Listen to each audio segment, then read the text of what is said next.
Well, it's more convenient here. Today, our lesson's gonna double as sanctity of life.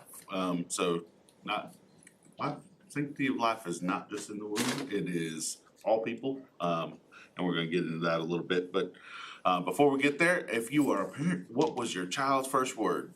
Dada, hungry, dada, mama, bubba, and dada again.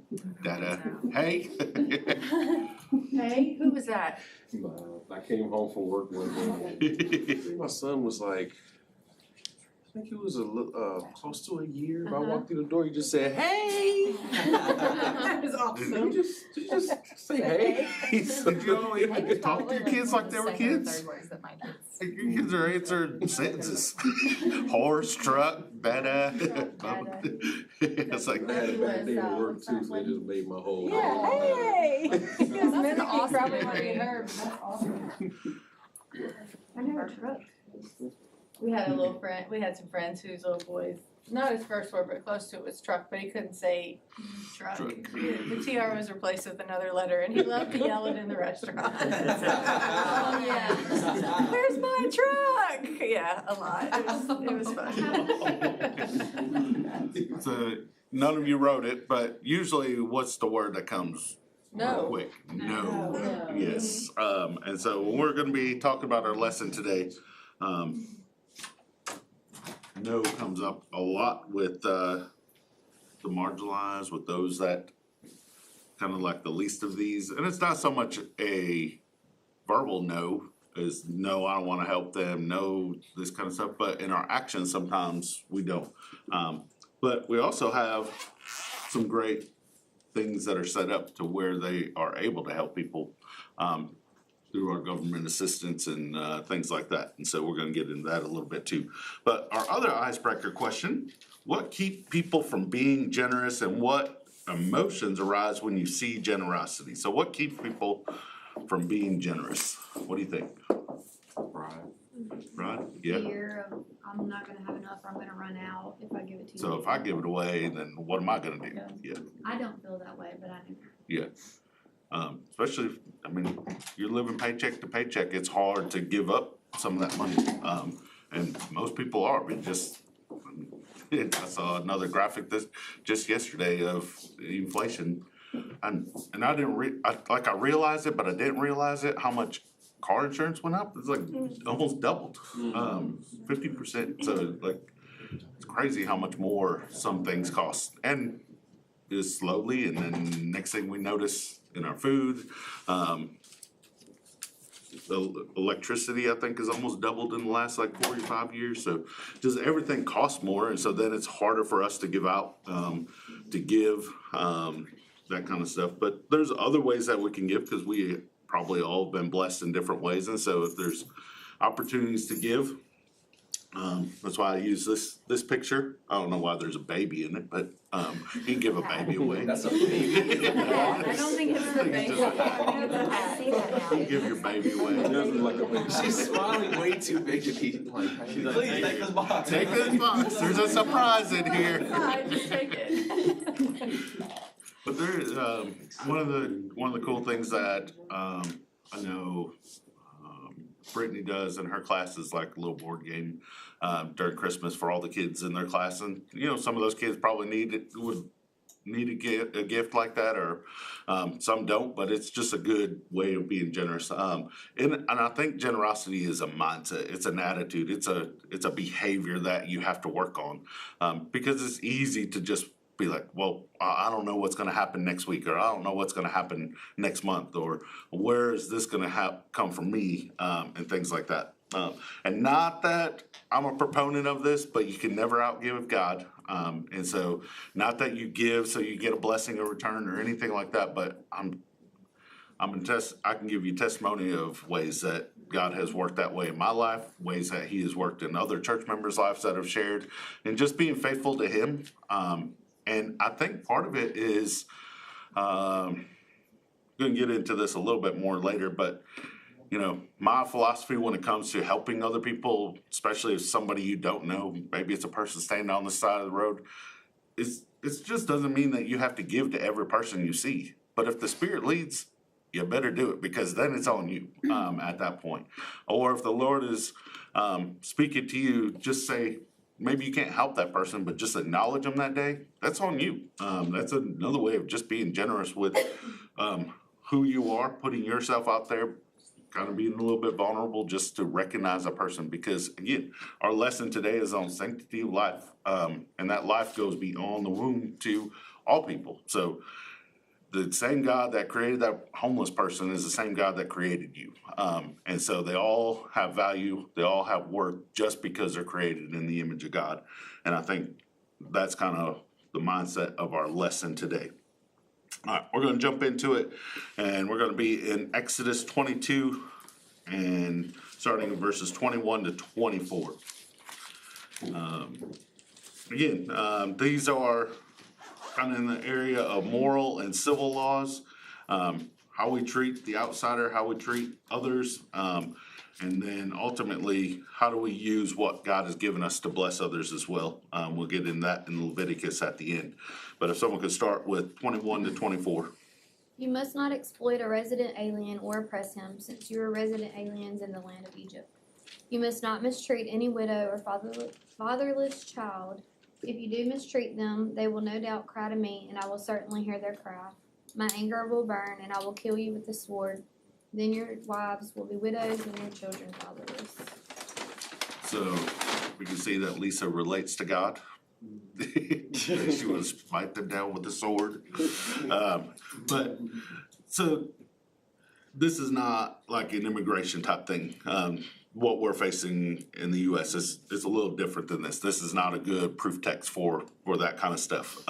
What this is as the nation of Israel is becoming a nation, they're still in the wilderness. They haven't even got to Canaan. They haven't even started creating who they're going to be and how God is going to relate to them and how they're going to be a nation and a mighty nation and building the temple and all that kind of stuff. They haven't even got to that yet. The Lord is just putting into place the practices that they're supposed to carry out. And he says, so when there's a sojourner, an alien, somebody new, somebody from the outside that wants to be part of who you guys are, maybe they're leaving their nation and looking for another place to make residence. Or maybe this is a person that's just passing through. And so how do you treat somebody that's passing through and that kind of stuff? That's more what he's talking about here. They're not to oppress them, they're not to run them off. And he gives them a great example. Why are they not to? Because they just faced what that's like in Egypt, how they can be taken advantage very easily. The one that has no voice can be taken away, can be taken advantage of very quickly. That's why slavery, sex trafficking, taking the poor, those women. What's that? Not on my watch. Women, children, like that's why they're the vulnerable. They're the ones that we are supposed to look out for. In the same way, the sojourner or the alien or the person that is not part of a group that has that protection, we're supposed to treat them better, to help them in that way. And so I think this carries over into our modern day. It's a radical statement for God to say our nation is going to be different. If they were ran off to any other nation, that's what they would become. They'd be slaves. They'd be taken advantage of. They would take whatever they have and then just tell them to move on. That's the kind of the custom during this time. But the Lord is saying we're going to be different. Our people are going to be different. The Lord cares for the fatherless, cares for the widow. Why do you think he says these two groups of people, widows and the fatherless? Why does he? Because they're the most helpless. Yeah. They don't have anybody to help take care of them. Yeah. So if it's a widow, it's most likely going to be a woman widow. And so she's not going to get a job. And again, we're trying to think about it like I try not to think about it in our modern context. Back then, there wasn't jobs. What you had is what you had, and then you would sell, trade, barter. That's how you did things. You might have a cow, but they have grain, so you barter back and forth. There's not a currency. Currency didn't come around till like 600 BC, before Christ. So like just 600 years before. So we're talking thousands of years before Christ at this point. And so it's just this setup. You take care of your family, you take care of your needs, you do what you can, and what you have, you trade. And that's how things are done. And so a widow would not have much. They wouldn't have even the land or property to be able to do this. And then the fatherless child, again, there's only so much they could do. They're relying on somebody, an adult, somebody in their family to protect them, to give to them, to help them. And so if that person is a sojourner or an alien amongst them, and they're a widow and fatherless, I mean, they are the least of these. They are the ones that cannot do anything for themselves. So he says, do not mistreat them, because they will cry out to me. They will call out to a God. They will call out and say, I need help. And the Lord will hear that. And how is he going to respond to the people that mistreat him? Burn them up. With the sword. In a sense, kind of put them in the same position. Yep, exactly. He's gonna say, you took advantage of them, now you're gonna realize what that is like. And so he's gonna make them in the same way. You should become widows and children fatherless, and your children will become fatherless. And so he holds this to the men, because the men during this time are the ones that are in charge. They're the leaders. They're the ones that are supposed to set the example. They're the kind of the everything in this society, especially in Israel during this time. The men are the ones that are setting the tone for everything else, and so that's who he holds accountable in all of this. And again, specifically, he's talking about the widow and the fatherless, but it's kind of a general statement of all those that are in need, and to take care of one another, to meet each other's needs. And we're going to look at next, when a person does have a need and they're poor, how do we treat them? How do we help them? And how do we not take advantage of them? And he gives some parameters on that as well. But before we move on, in what ways do you interact with vulnerable people? So maybe it's in your job, maybe it's just in society, maybe it's in different ways. So think about your life. Where do you see the marginalized? How do you interact with them? How are you around them? When I was still teaching, I really was pulled towards those children who were vulnerable or who didn't have a good home life, just because that's what I went through as a child. And that's what made me want to be a teacher. Mm-hmm.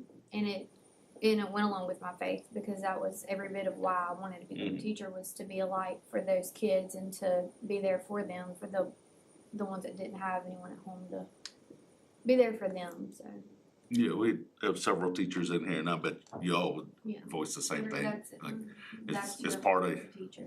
I mean, there's teaching, and then there's ultimately the calling is helping, meeting a need for somebody. We take some of the kids in from home. So far, this is our third one. So, I mean, they're pretty much, relatives, cousins, that can't take care of their kids, because alcohol and drugs are really bad back home. So, right now, you guys know Janaea, so we took her in. And we want to get her sister as well, because, dropout level's high. Janaea's older sister, who's 14, had a baby. So we don't want to see the girls go through that. We have a lot of girls in my family. So we have been praying to buy a big house so we can get all the girls and just help them, I mean, I know Ben's like. Can we get some guys in here? Some dogs that are at least male? So, I mean, that's just my hope, trying to help them. And it also deals with my faith. My mom was the same way. My mom helped the homeless. She would open her house up to the homeless during the winter, and I would get after her because there would be people laid around on her floor, on her couch. I'm like, Mom, what are you doing? But that's what she did, and I grew up with nothing as well. I was very poor. So I want to help the kids that are in the same situation, and, and I pray that, we can get all the kids. Yeah,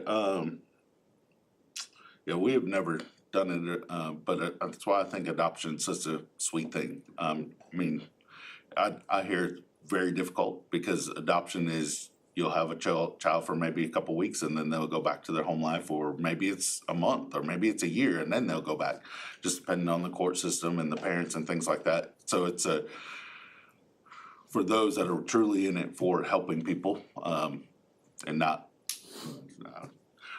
those that are truly in there to help people. I mean, it could be difficult. I mean, you're loving on somebody for that long and then you never know. So there is, anybody else have a unique way or another way that you are around vulnerable people? Figure you might. Yeah. So, I mean, another unfortunate part of my job is like if I have to report like on someone's home burning or just some catastrophic something that happens in town, like my director's like, get an interview with the person it happened to, you know, try to speak with their family about, you know, stuff like that. And that's a really hard thing to do because these people are absolutely distraught. And the way, if they do feel comfortable, because some people are passionate, like maybe somebody lit their house on fire or somebody, like whatever the circumstances, if there's somebody that wants to be vocal about some sort of awareness, even though they are the person, like those ones will come to me and just say like, hey, can I say something? But those, I never force, and I get in trouble all the time, I never force people to be on camera. But if I'm there on the scene, I'll try to help like the Red Cross people that are there, because they have a lot of stuff to do. So I'll go to the people, you know, I'll get their information so that they can get their temporary debit cards and, you know, their supplies and stuff like that. And then I'll also might do 3 or 4 stories within that month talking about resources and programs and stuff like that that are available for people that have gone through the same thing, whatever that event is that happened. So Yeah, and so a lot of this, I mean, part of it is some of it is just how we're wired, how some people are wired, but I think our faith should have a lot to do with how we treat one another and how we treat others. And so rely on our faith, rely on the Spirit to lead and guide when we talk to people that are in need, the vulnerable, those that we have question. And I think a conversation can go a long way. And sometimes as the faith family, we go out of our way, make it a little uncomfortable. It might be uncomfortable for you, it's gonna be uncomfortable for them, but just talk to them, hear their story, just hear what's going on. I mean, sometimes that's all they really wanna hear, they just wanna be heard. And as little as I've been around like homeless ministry and things like that, it is very difficult because it is like survival of what you have, and people are always trying to take it. There's no real rules or laws when it comes to homeless people against one another, and first ones to get there get the food, and those that don't, if they're late, they don't get it. And so there's a lot of this kind of stuff that goes on. Now this isn't just a church thing.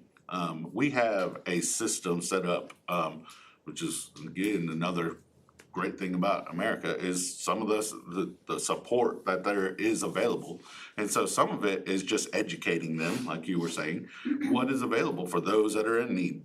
If it's a one-time thing or if it's a life thing, what are the avenues and ways of getting the help and things like that.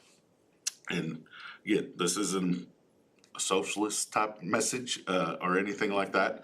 That isn't what the Lord is saying, that take everything you have and disperse it to every sojourner, every alien, every refugee that comes to the United States, or anything like that. What he's saying is those that are on the outside, just think about how they are, what they're going through, and then accept them in as best you can. And I bet you'd learn a lot about them and realize that they're just people just like us. All right, so now what about the person that's, maybe they're a sojourner, maybe it's just somebody in the community that needs help. What do we do with those type of people? And so he gives some lending practices. And again, it's not a money exchange because they didn't have that set up. When you read this, don't think about money, think about it as belongings or things that you have, borrowing, maybe it's tools, maybe it's borrowing something that you have that they don't have, that they need to help them. But some lending practices, Exodus 22:25-27. If you lend, Sorry. If you lend money to any of my people with you who is poor, you shall not be like a money lender to them, and you shall not exact interest from him. If ever you take your neighbor's cloak and pledge, you shall return it to him before the sun goes down, for that is his only covering, and it is his cloak for his body, and what else shall he sleep? And if he cries to me, I will hear, for I am compassionate. Alright, so this time he's talking about those that are poor, those in need, for whatever reason. They don't have as much as others, and so how do we treat them? If you ever have been poor, you know how desperate you could get, and you'll make promises that you really know you can't keep, because you're just trying to provide food for your family, or you're trying to provide, like, man, if I could just get these type of things, then I could provide more. And so you're gonna extend yourself in hopes that your first paycheck, you can pay that back off and things like that. I mean, I can't tell you how many jobs like I got, and then they're like, all right, you need some work boots, and you need this, and you need that, and I'm like, man, I need a paycheck before I can buy all this kind of stuff. But so, where you go to Walmart, and you find those steel-toed boots that are the worst boots in the whole entire world. They are, don't fit right, and they don't feel good, and you're standing on your feet all day, and like that kind of stuff. I've been there. And when I was in my early 20s, I lived in Florida by myself, and so there wasn't really like Cash App or anything like that. So if I needed help, like it would be like a week before my mom could send me money. And so what did I have? I had Amscot. And I thought, this is the best thing ever. I can take a loan. They're gonna take like 25% more when I pay it back at the end of the week. And like you can get in this cycle to where like your paycheck is gone before you even, and you're just overextending yourself. And so what the Lord is saying is for people that you know, people that you're helping, lending them something. It's usually not gonna be financial because again, we talked about that. But whatever they need, and what they'll do is they'll leave something with you. I don't know if you ever, like, where you're like, I promise I'll be back. Like maybe you go to a restaurant and you're like, I forgot my wallet. Everybody's forgot their wallet. And then you're like, I gotta go tell this person that I don't have any money to pay for my food, but I'll be back. And so you're trying to like, all right, I'm gonna leave you this key or I'm gonna leave something with you. So when people would come, and the poor would come to somebody that had something, they would say, I'll leave my cloak with you, which is basically their clothes. It's all that they have. They're saying, by the end of the day, I'll return and get this from you. And it's like, yeah, that's pretty important. Or like your driver's license, if you were to leave it with somebody, you're gonna come back and get it because it's pretty important. Whatever it is. And so that's basically what he's using here. Not so much as an analogy, it is real life, that they would leave something with the person to return. And if it comes to sundown, you go to that person and return to them their cloak. Obviously, you're not gonna get back what you hope to get out of it, and they're gonna get, it seems like they're getting everything that they wanted and some of what you have. But he's saying for the peace, for the sake of the society, the sake of friendship and relationships, is to do the better thing. Give them back what they need, meet their necessities, and all that. And then the Lord, if you don't, again, he says, I hear their cries, I will hear them, and I'll have compassion on them. And I am compassionate. And so he's gonna meet their needs as people cry out. And so, again, there's a couple of things. The laws for collateral focus on protecting the debtor. And so in Deuteronomy, several places, Job and Exodus, the people must not threaten the debtor's dignity, his livelihood, his family, or physical necessities. The main point is that the God's people were not to take advantage or exploit or humiliate the poor. They were to give and to work with them as much as possible. And so to do what they could. the Lord hears their cries, and then he's gonna meet them. Our society is definitely different than Israel. In that sense, there's many different avenues people can go to for help, and things like that. There's great organizations in our community, and I didn't realize how many great organizations there are until like getting out there and helping them, like Love Out Loud or through our church. As far as our church, I don't know where you are. If you need help, we have a fund, a benevolence fund that goes to helping our church members. But if you're not a church member, when you call, we give you a whole list of different organizations. There's different organizations in our community that pay bills. There's ones that can provide food weekly. There's others that can provide needs for mothers and babies and families and things like that. And so we have all these resources in that. And so some of it is just educating yourself to be able to help people that are poor. Maybe it's not always financial. Maybe it is they can go to an agency. There's agencies and organizations that help them to find jobs, to work on career type skills to be able to get better jobs and things like that. Now, part of this is on the person to do it. Part of it is on them to get themselves better and things like that. But the Lord is saying, He isn't saying to judge them like that. He's saying to help where you can, meet a need where you can. As the Lord blesses you, bless others. We're never blessed just for ourselves. So, all right. And then, so how can we use the resources God has given us to uphold the dignity and value of others?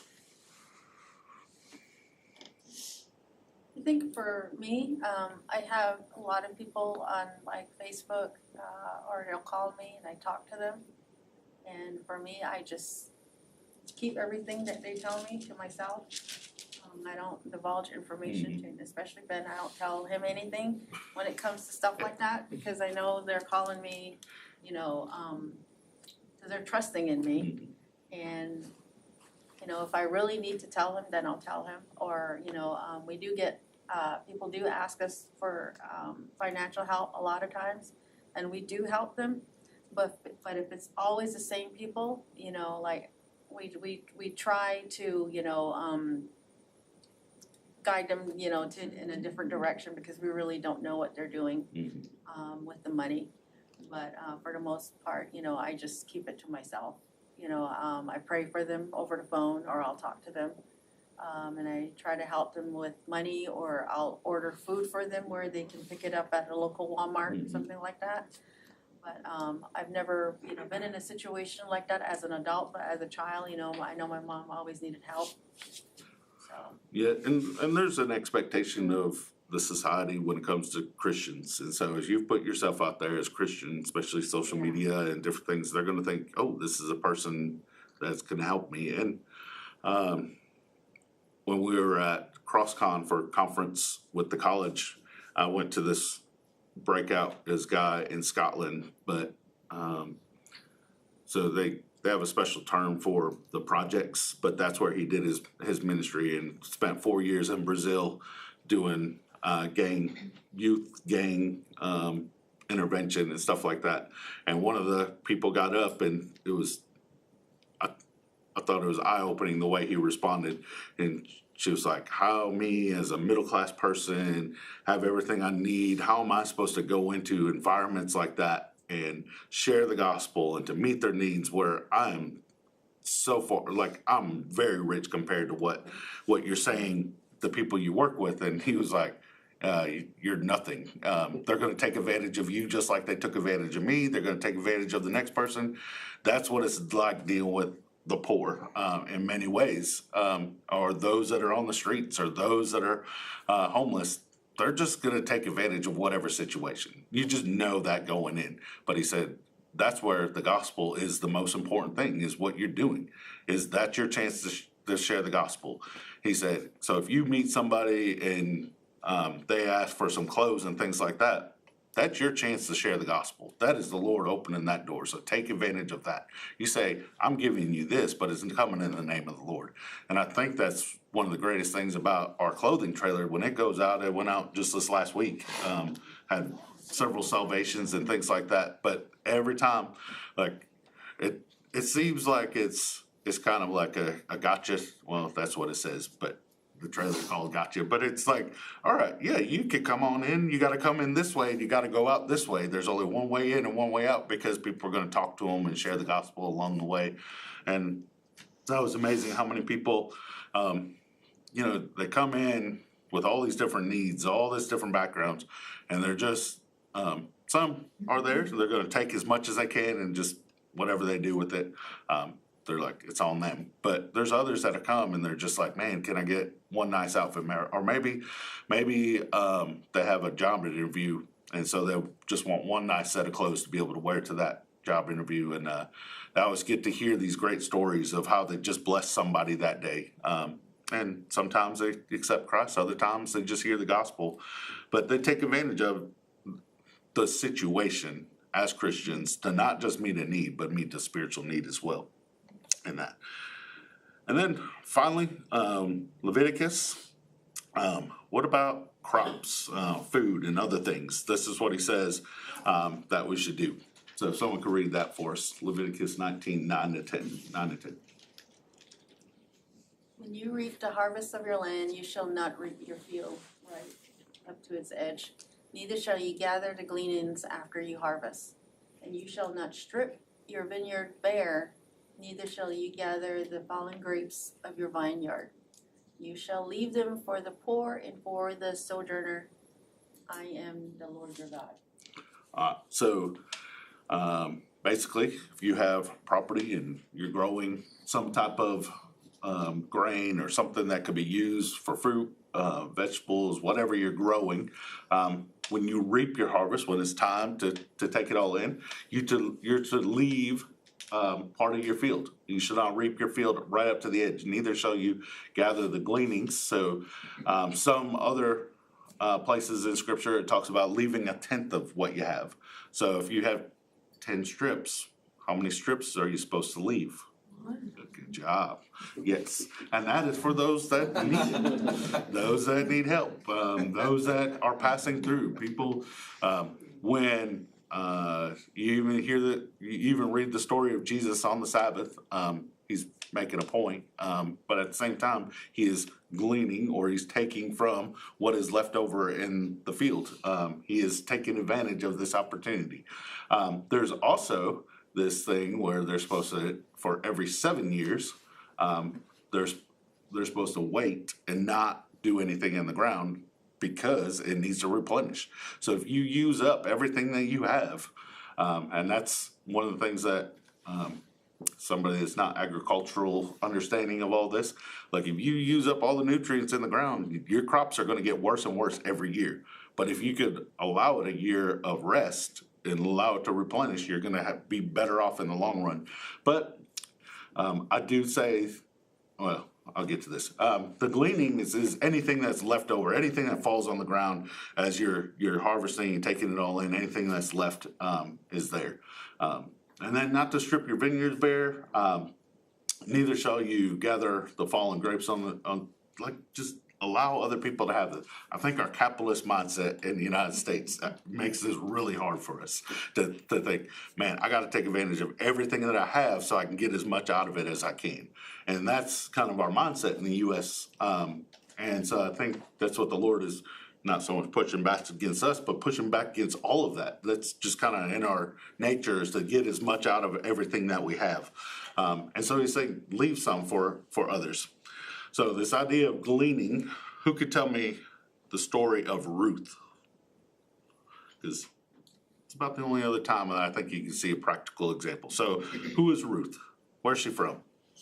Anybody?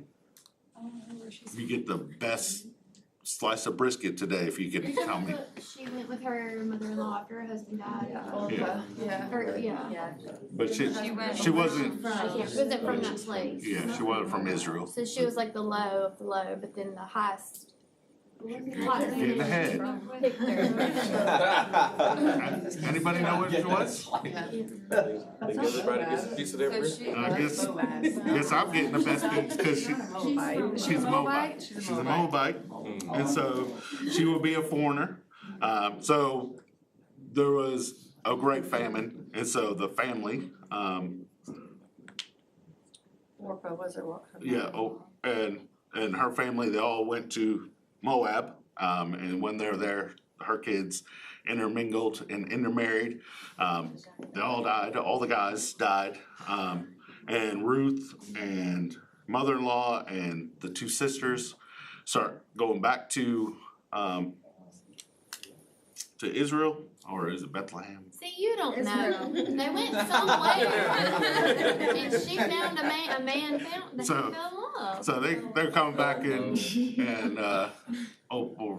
like, hey, you don't have to go with me. You guys can go back. There's nothing here for you. And Ruth says that your people will be my people. Bethlehem. Yeah. They went back, they left Moab to go to Bethlehem Yeah. because they needed food. I said Bethlehem. They needed But food. she knew there was a man waiting on her over there. She didn't know there was a man. She- She knew there was a, She was told by her she knew there was a field that would provide food. So they're back and It's become a whole thing. it's time for the harvest. Oprah says, Hey, you brought the fire. we have this, You don't ever tell Lisa she's wrong. The gleanings on the she field. got the knife out. He was known for that. Throw the gloves on. Come on.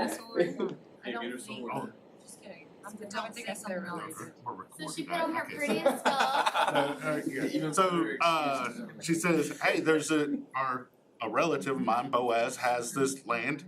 Why don't you go at night and glean what is left over, pick up what is left and harvest it, and then we'll have food and things like that. So, this is how, where's, Lexus today? What? Where's Alexis? I don't know. Should be true. Cause I was gonna say, she Colorado- goes gleans Colorado, this food, Texas? Where she are you, gets all Alexis? looking good, shows up middle of the night, She just sits there. and then bam, they're married and having kids. See, I Just was like right. that. Crazy uncle. Just how it works. Field, she needs to. And Do not recommend. Do not. At least in these. 10 out of 10. And then, what do they have? They have Jesse, and Jesse has David. So David is the line of Jesus goes through Boaz and through Moabite.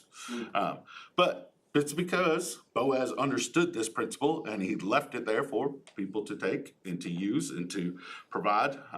Again, this is just him being obedient to the Lord, and it's one of the things that I think we see throughout that whole story is Boaz is an honorable guy, single for some reason. Oh, probably because the Lord has a plan. Exactly. Um, That's why he left his belongings out For you there. guys, Boaz. single for a reason. Boaz is on the back row We'll here. get there one day. Gotta go to Moab.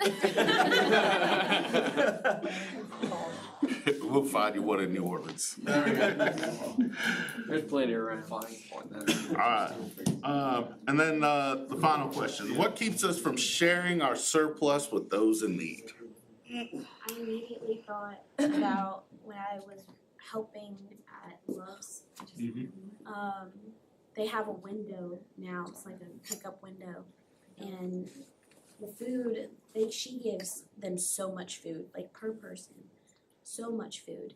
And they'll still say, can I have one of those too? Can I have one of these too?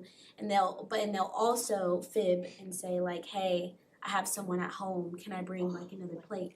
And it's to the point to where she has to say the person has to come with you, or you have to show proof that you're a caregiver to somebody in order for me to take 2 meals. Because I guess over the decades of them serving, the community, it just Yeah, it's, they took Their advantage. desperation. So I causes think them that to- being, even though your heart is to serve people, your heart gets tacked still. So naturally, I think it kind of just builds that little bit of defense.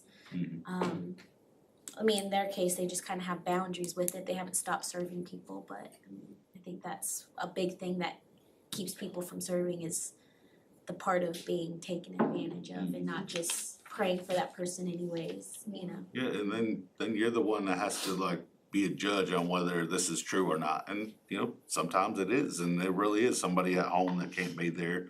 And then other times it's just, like, it's part of that mentality is like, I don't know where the next food's coming from, so let's get as much now as I can.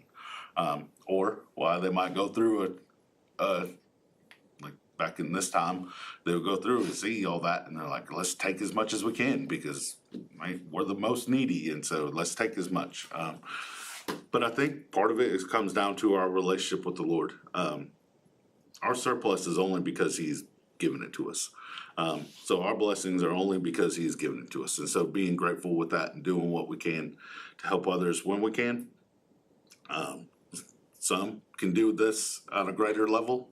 And I think some of the greatest givers are those that you wouldn't even guess are givers in the church, or those that meet a need, or I'm out, like, I never have to ask, and Tyler's gonna get to know this even more, since I'm like, Tyler, you are now the college person, you've been there for a year, now you get to do it all.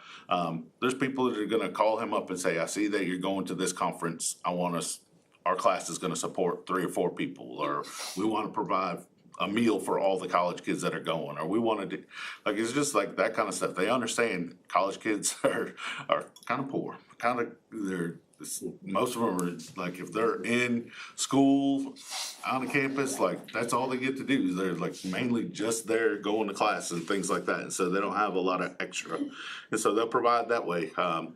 Christmas time, different times of the year. One of the reasons why I love the shoebox ministry, I don't like all the finances that go into it and how much all that costs, when you look at it as far as just money side of it. But I know for a fact where those boxes are going, and they're going to the poorest of countries and the poorest of kids, and to the kids that are going through a whole program of discipleship and hearing the gospel, and before they even receive this box. They're putting in the work to be able to receive this box, and some, they don't even know that they're receiving anything. They just know that this is an opportunity to learn, to hear about Jesus, and so they're part of this program. Some of the work that we see and part of in Columbia is the same. Work with Florida Baptist Children's Home, which is an adoption and foster care system, and they have cottages on the campuses and things like that in Florida. They do work down there, and every Thursday is a meal. You gotta meet some requirements, but the kids come after school and they get tutoring and help, and then they play some fun games, they get a meal, and then they're sent home with food. And I think depending on the type of organization, and I would always encourage you to, before you just sponsor a child through a program, to see how much of that money is actually going there. Only about half of it is gonna actually end up in that kid's life. And so if you ever wanna do that and you're like, man, I don't know which organization, Florida Baptist Children's Home, 100%. I know it, I've seen it from the front end. I've been there when we gave out the gift bags of food every month to these kids. If you want a Columbia kid, I can tell you their story. You can go on and you can see their picture, and every one of those Columbia kids we have interacted with. And many of them are sponsored that we know of today. And when we're there, to kind of share a story with this, my friend Jonathan, who lives in Arkansas, he sponsors 2 kids in Columbia, and he writes them, and they write back and forth and everything. But a couple trips ago, like I think it was last summer, they got to buy a bike and give it to them while they were there, and they got to actually interact with the child that they sponsor, and get to have that chance, that opportunity, because of that whole system and the way it works. And so it was really cool to see the full circle, like just what the needs are. And you'll see Compassion International and other organizations, and you hear these great stories. It brings hope to these kids, to those that are the least of these, the orphan, and it gives hope. And then you see many of them. Lulu said that she got a box from here for Operation Christmas Child. She received a Christmas box from our church in the middle of nowhere, Africa, and then she ends up at our church, and that's only a God thing. And that's why we do what we do with these type of things. And you can get really jaded towards it because you feel like you get taken advantage of, but part of it is biblical. Part of it is just being generous with what the Lord has given and living within your means as much as possible. But ultimately, we're glorifying God when we do these type of things, when we help out, when we meet needs. And that's ultimately, I think, what we all want to do. So how do we apply this text? Again, believers are to care for the vulnerable. Believers are to offer dignity to those in need, and believers are to physically help those that in need. And so, however we can, the Lord has given us this example. Again, these are moral and civil laws. So, do we follow those? Moral, 100%. Civil, it just depends on kind of the makeup of it. But this should not be anything we try to argue against. Helping those that are vulnerable, helping those that are poor, helping those that are in need, and we have the opportunity to. So, all right, any questions, comments, anything else? I just wanna share a little bit of what, I don't know if you guys are, I posted something on Facebook last night. I thought long and hard about it, but, our friends, the guy was my first sergeant when, he was in the Marine Corps here. They rented a house to a couple, and they were helping them out, and they both have really good jobs here in Meridian, but they kept giving them, they kept getting stored. The guy, I guess, was calling my friend and asking,